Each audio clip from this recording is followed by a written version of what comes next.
If you're a parent, teacher, or school leader, and you're sick and tired of the frustration, anger, and unfair treatment of children at high risk in our public schools, then perhaps it's time for all of us to do something about it. In this podcast, Dr. Almitra Berry brings you tips, tools, strategies, and tactics to build successful solutions while touching, moving, and inspiring all of us to transform our schools so that every child thrives. Here's your host, Dr. Berry.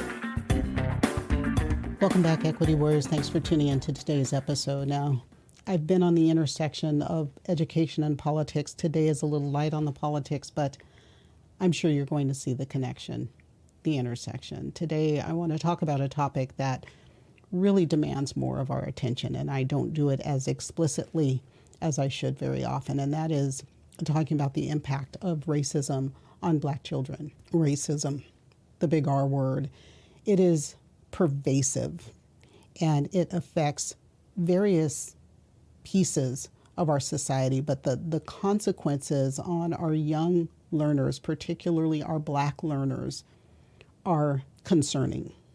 So I want to explore a little bit of the research with you here today, share a couple of stories, and then some solutions about racism that we need to address. Let's start with this stark reality, and that is that Black children often experience their first microaggression as early as age 6, first grade. There's a recent lawsuit against a Georgia school district, and in that we saw that the district ignored complaints of students using racist slurs.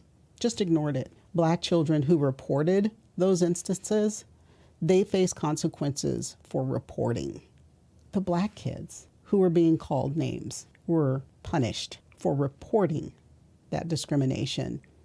And even worse, there were white students who mockingly reenacted the lynching of George Floyd on campus. Things like this are, unfortunately, just the tip of the iceberg for our Black children in our schools. If you are a Black person, I want you to think back to your first racialized experience, the first time someone called you the N-word or a monkey or made mocking sounds. How young were you? I was 7, and I remember it as though it were yesterday. So what happens to us, to our children, when they are constantly experiencing racism? There is a chronic stress that racism inflicts. There's new research, most recently coming out of the University of Michigan, that says that while racism may not be the most common form of discrimination, it has the most significant impact on children between 13 and 19. And to measure that, researchers looked at cortisol, the stress hormone. You know, you see it on the TV commercials. If you've got too much cortisol, you get a big belly. That's what stress does to you sometimes. Cortisol fluctuates throughout the day normally. That's basically harmless.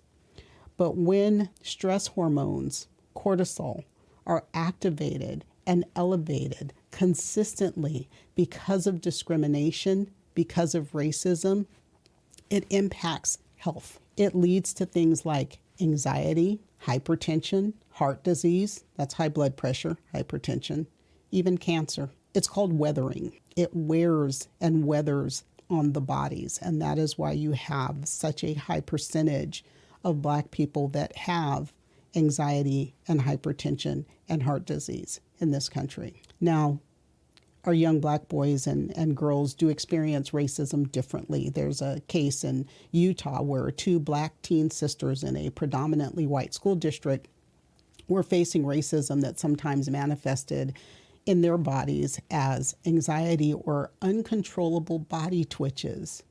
And their experiences are not unique. There are reports of racism in schools that are just off the chain. It's surging nationwide.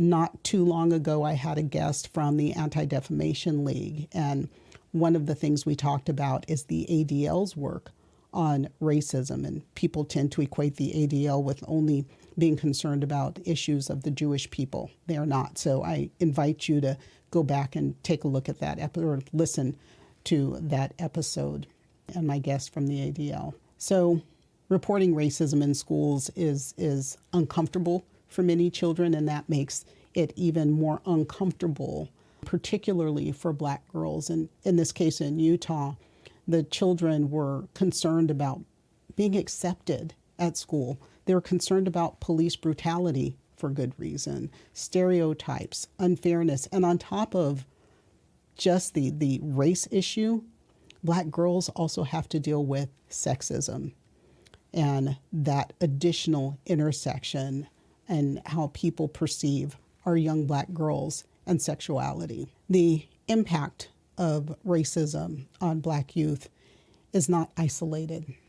There was a survey that was conducted of 400 Black girls between the ages of 11 to 18, this time in Ohio.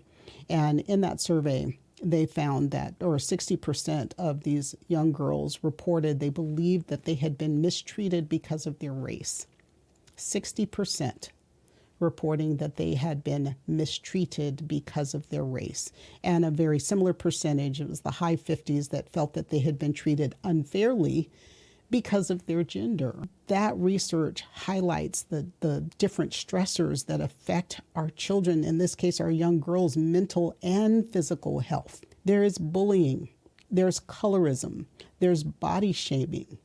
And for our children that are or might be LGBTQ, the difficulties navigating their identity there as well. Let me go back for a second. Sorry. I want to go back to cortisol and that whole connection to racism. There's a doctor, a woman by the name of Rebecca Hassan, who's a professor or assistant professor at the University of Michigan, and she reports that almost any chronic disease has a connection to chronic stress. Let me say that again. Almost any chronic disease, hypertension, anxiety, heart disease, chronic diseases have a connection to chronic stress. And so in one study, in the Michigan study, Black adolescents reported experiencing discrimination more frequently than white adolescents. Black kids are reporting it more often than white kids, and they felt more stress as a result of racialized incidences. Stress.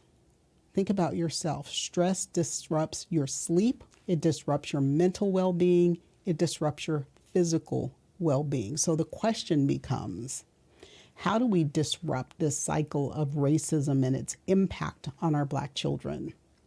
Now, experts, here's the politics connection. Experts are calling on elected officials and school administrators to create systematic change, and should be systemic change as well. But you, my listeners, parents, caregivers, educators, community members, you can support our Black youth. You can engage them in meaningful conversations. You can help them build strong social networks, and you can help them use exercise as a stress management tool. I don't know about you, but I get in a couple of good workouts every week with my personal trainer, and I can tell you that the difference in my stress level before workout and after workout, huge. Exercise is a great tool for our children, but they need support, they need guidance. Now, one other way that we can work on this is changing the way we communicate with young people. Instead of asking, for those of you who are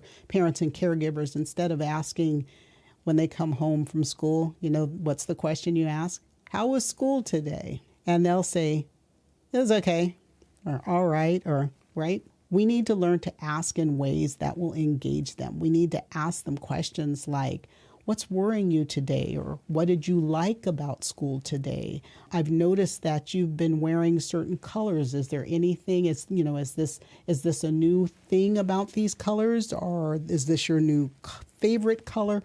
What's going on? Find ways to talk about what's happening and their choices that they're making. Encouraging open dialogue with your children and those that you care for is key. The last thing I want to talk about is social media. I know quite well the impact of racism through social media. I get some interesting messages from time to time. But social media amplifies the effect of racism on our teenagers, our young people that are on social media. That 24-hour access to peers is not healthy. It's not enough to just accept that racism is pervasive. We wouldn't leave our children in a house that was filled with poisonous lead. Leaving your children with 24-hour access to social media is no different. We shouldn't accept that type of stressful environment with our children. We just shouldn't. Addressing the impact of racism on our Black children is essential. Research tells us that there are detrimental effects on their physical and their mental health. I've given you just a couple of little snippets today that should help bring these statistics to light. But there is good news, right?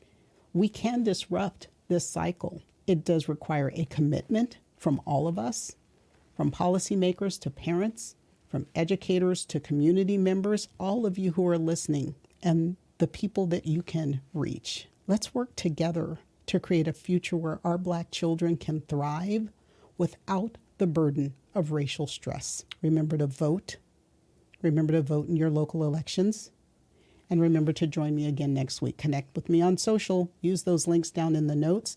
Send me your questions, topics, requests to info@askdrberry.com. And I will get you answers and bring you some experts.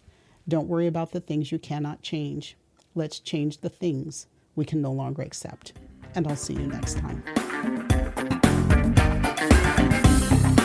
That's it for today's episode of the 3E Podcast. Head over to iTunes and subscribe to the show. One lucky listener every single week that posts a review on iTunes will win a chance in a grand prize drawing to win a $25,000 value private VIP day with Dr. Berry herself. Be sure to head over to 3epodcast.com and pick up a free copy of Dr. Berry's gift. Then join us on the next episode.